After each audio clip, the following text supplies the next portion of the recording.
తిరుపతి జిల్లా చంద్రగిరిలో గంజాయి వినియోగాన్ని పూర్తిగా అరికట్టేందుకు జిల్లా పోలీసులు పటిష్ట చర్యలు చేపట్టారు. ఎస్పీ సుబ్బారాయుడు ఆదేశాల మేరకు ప్రత్యేక బృందాలు రంగంలో దిగాయి.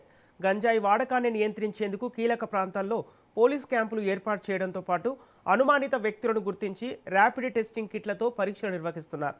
గత 20 రోజుల్లో గంజాయి సేవించినా కూడా రక్త పరీక్షల ద్వారా గుర్తించే ఆధునిక పద్ధతులను పోలీసులు అమలు చేస్తున్నారు. పరీక్షల్లో గంజాయి వాడినట్లు నిర్ధారణ అయితే వారిపై కఠిన చర్యలు తీసుకుంటామని అధికారులు స్పష్టం చేశారు. యువత, విద్యార్థులు మాదక ద్రవ్యాల బారిన పడకుండా కాపాడటమే ఈ చర్యల యొక్క ప్రధాన లక్ష్యమని పోలీసులు తెలిపారు.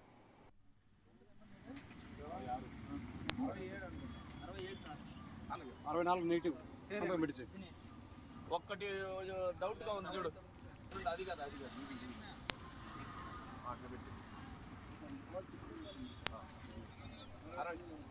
65 ఎవర్రా, 66 మళ్ళీ పెట్టినాం. ఇంకెవరున్నారు? ఎవరన్నా ఉన్నారా? వాడిని పట్టుకొచ్చాయి. శ్రీనాథ్ పాజిటివ్.